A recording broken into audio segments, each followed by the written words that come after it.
Morris passed away in 2011. Some believe he took the secret of starlite to the grave. That hasn't deterred others from trying to replicate it.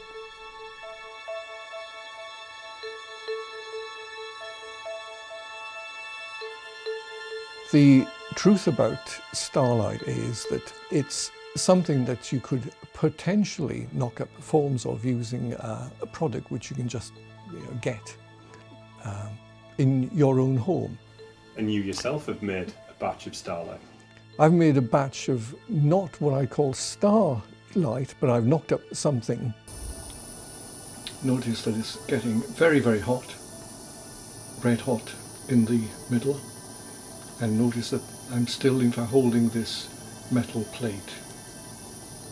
There's no gas produced, and you can just go on, in fact, heating it. When I take it away, yeah, it's warm, isn't it? It's not red hot by any stretch, yeah. This is made using regular household products. Carrie, do me a favour while you're there, will you feed those other rabbits for me? I fed them yesterday. Well, feed them again today, will you? Morris's bounds would have been based upon what he had in his home at that point of time. So what I then did was to, in fact, put my own mind and sort of act on just that point and say, right, in my home, I've got this and that and that. If I do this and that, what does that lead to? Does it lead to, in fact, anything novel? What would a hairdresser have at home then? He'd have presumably hair gels, mousse, hairspray. Are we close? Did he make wigs also? I believe he did, yeah. So he would have had glue and things too. So you think that could have been used? Could have been. It's white, so it could be something as simple as a PVA glue? I'm not going to go down that path. But if you look at published papers, people have used PVA glue for these kind of applications. What's in starlite? Can't tell you that. Not one ingredient? Nope. Is there PVA glue in it? Can't tell you that. My dad used to give it to the dogs and the horses. It's natural. You can eat it, it's not going to kill you. Your dogs and horses used to eat it? Yeah.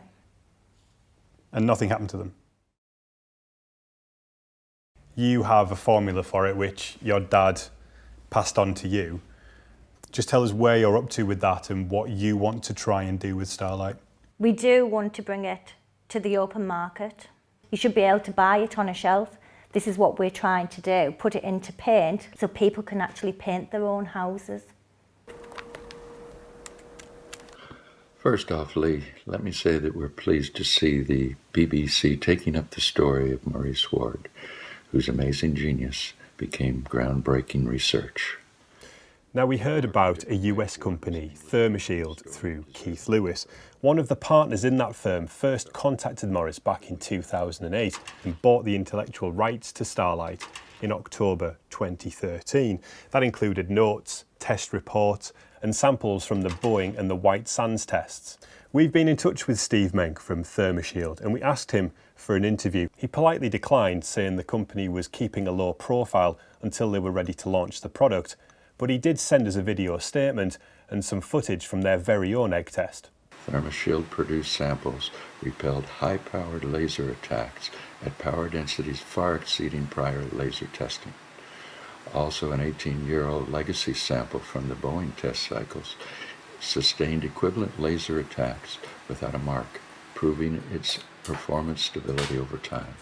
Steve talks about how they're looking to use starlite for very similar applications as those identified by Morris, Nicky and others. In America, you've got a company called ThermoShield that your mother and another sister sold them a formula. That formula isn't as good as what we've got. So you're saying you've got some sort of super strength? Yes. Starlite? Yeah. It's not about having it and putting it all together. You've got to put it together in certain stages. And if you don't know how to do that, it won't work. My take on it is that it's actually very easy to make. We've made versions of it. Other people have made versions of it. There are now many of these paints out there called intumescent paints. If you go looking for them on the internet, you'll see that a lot of companies making a lot of money out of this. It already exists, Starlite, not as a name brand, but as a commercial entity, that paint exists. There are other paints, intumescent paints, similar to Starlite, on the market that people can go into shops and buy. Why would they go in and buy Starlite as opposed to one of those? Because Starlite will save your life. I know there's nobody else out there who has a formula like Starlite. Despite Nikki's claims, her formula is yet to make it to the market.